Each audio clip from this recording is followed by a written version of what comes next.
This week on Youth on the Move, a group that is fighting tribalism in society.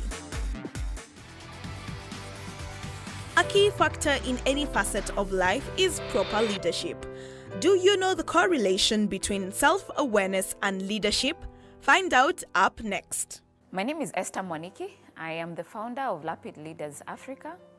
Lapid Leaders Africa runs several leadership development programs whose focus is to prepare the next generation of African leaders to be extraordinary, values-driven leaders in the marketplace.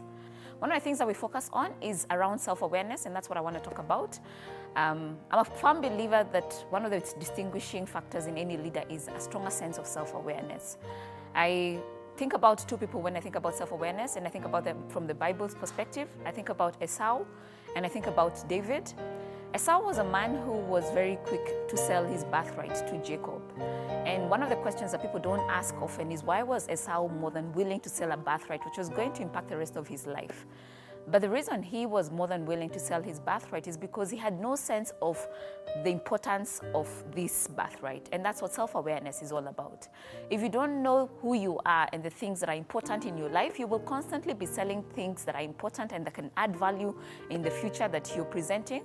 And you'll constantly be making the same mistake that Esau made. You will sell your birthright, you'll have opportunities that could accelerate you, you'll have relationships that could accelerate you. But because you don't have a strong sense of self-awareness, you will do what Esau did, which is sell your birthright.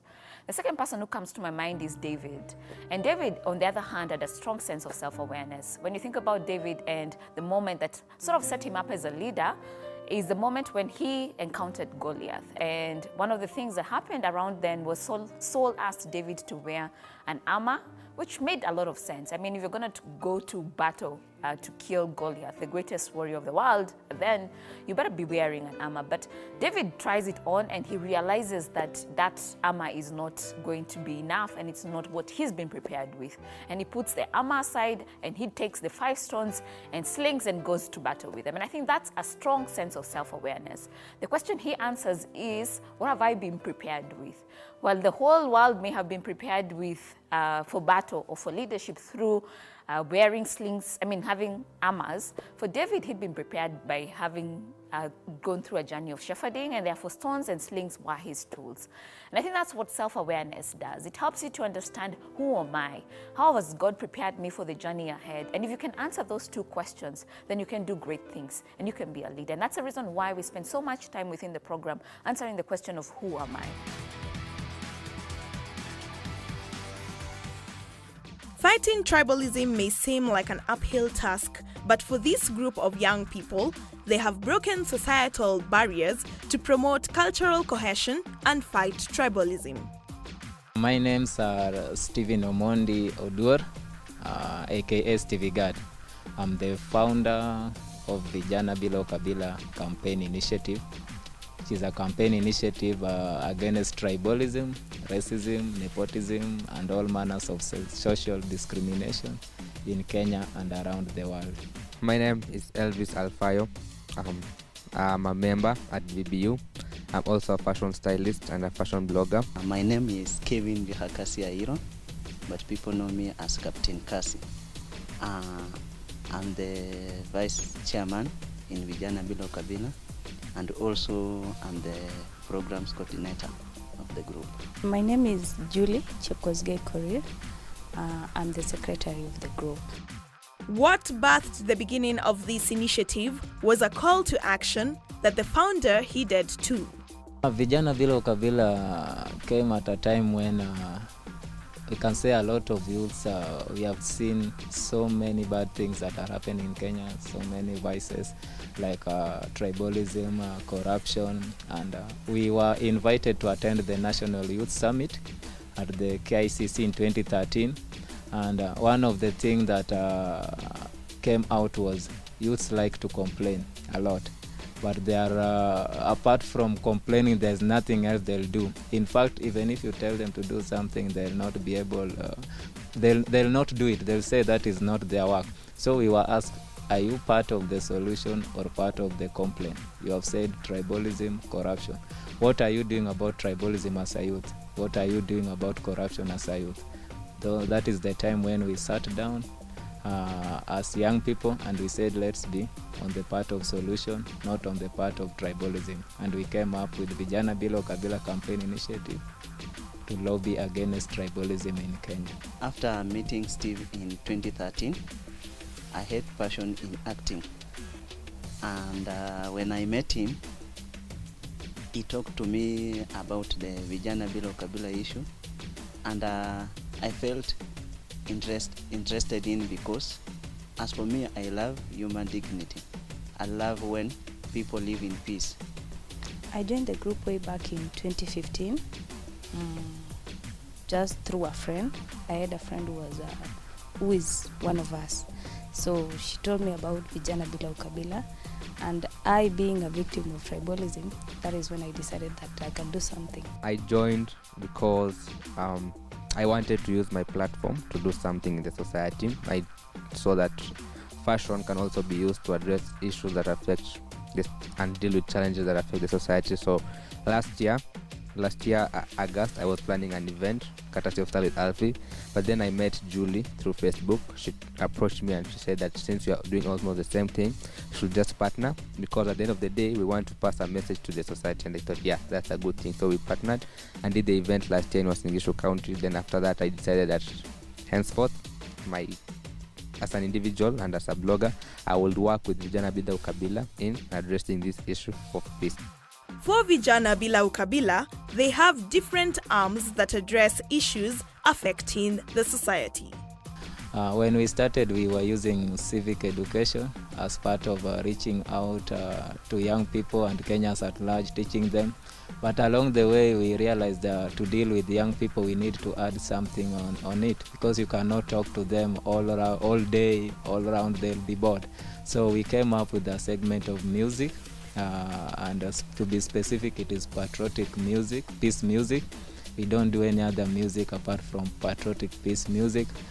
So that was the second segment after civic education. Then we realized again we need to do something more. We came up with campaign awareness initiatives like My Youth Ni Peace, Tuepuke Fujo. That is the third. Then the fourth, we came up with Operation Rest in Peace Tribalism, which includes the use of peace processions and peace concerts. Each and every activity we have, I'm the person who makes sure everything runs well, the way we have planned. We have had several events. We have had a peace procession, peace concerts. We have had walks. Like we had a walk from Kisumu to Mombasa, a peace walk, and it was literally walking. I was part of the person who made sure that that walk happens, and it really happens. We reached Mombasa, and it was great meeting different people from different tribes along the way from Kisumu to Mombasa. Having been doing this since 2013, they have seen the effects of tribalism in society, pushing them to continue fighting this vice. One of it that a lot of young people complain about is on the issue of leadership in Kenya, where some young people feel like the issue of tribalism is dictating who should be the leader of Kenya as the president and who should not be the president. So that is one effect of tribalism. The second one, a lot of young people are complaining we are going to look for a job or employment. You give your CV, somebody looks at your name, so it determines whether you'll get a job or you will not get the job. The third, I can say it's also tribalism and corruption. They have intermarried. For Vijana Bila Ukabila, their experiences has brought about great highlights for this organization. We have gotten a lot of achievements, including recognition. Now we are recognized as a group that does peace. Each and every place we go, like the Wiano Platform for Peace, knows us as young people who are spearheading the works of peace. Last year, 2017, we were given as the peace ambassadors during the Interfaith Conference at Catholic University, Queer. Then from that, we can say we have been able to reach as many young people and as many Kenyans as possible through our music, which has been well appreciated and well received by Kenyans at large. Thirdly, we have been able to exercise responsible use of the social media, more so in our social media pages, where we don't allow any combative politics or combative let me just use the word combative politics in our social media, because we said at the end of the day, tribalism is more rife on social media as much as it is rife on the ground during political seasons.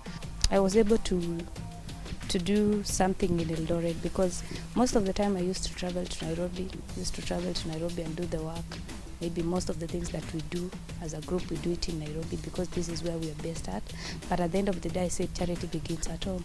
What can I say that as a member of Vijana Bila Ukabila, who comes from Uasin Gishu County, what have I done?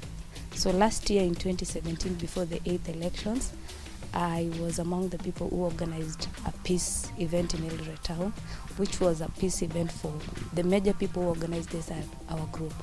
And I was the coordinator for the group from there. And as for challenges, so lack of goodwill from political leaders or other leaders, that is one of the challenges we are going through. The negative perception of people. You come with an event, or you have come with a program, or you are telling them what needs to be done, and they are saying, ukabila haitaisha Kenya, tribalism will never be finished.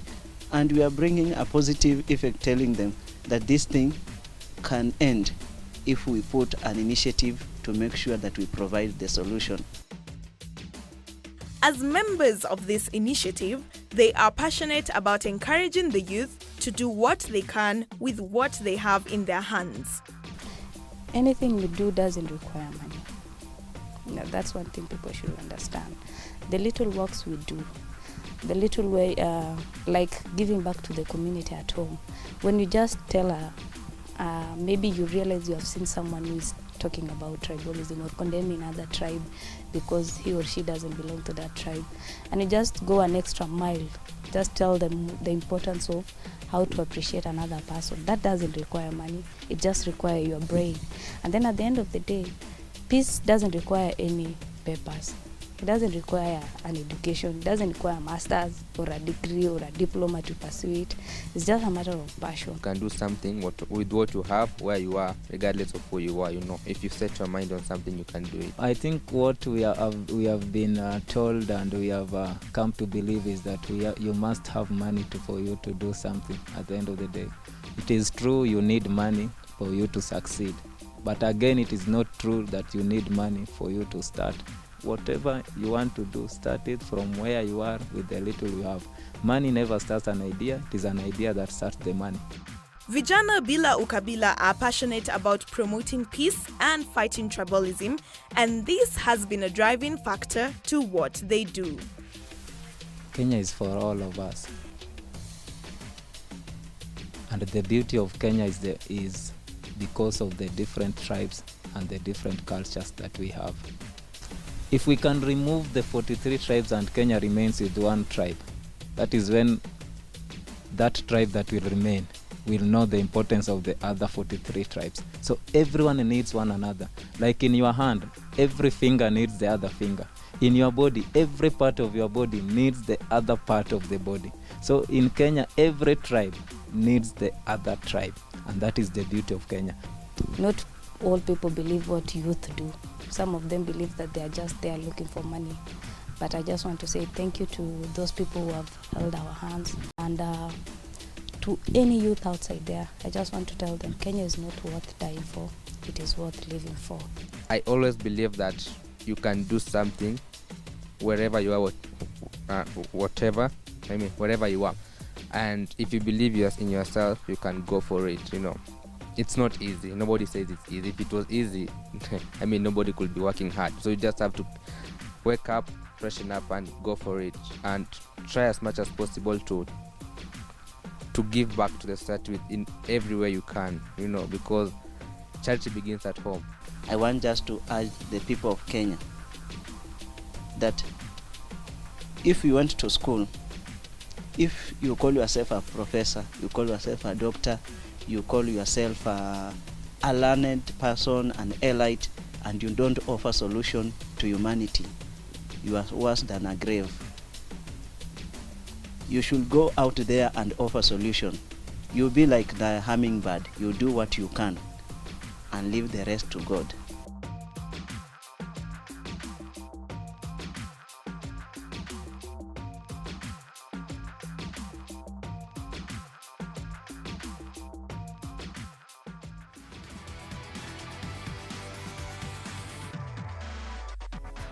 The starting point is understanding who we are, what we are here to do.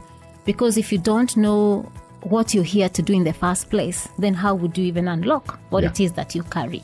So you need to understand who you are, what you carry, and what it was meant to achieve here on earth as God intended when He was creating you.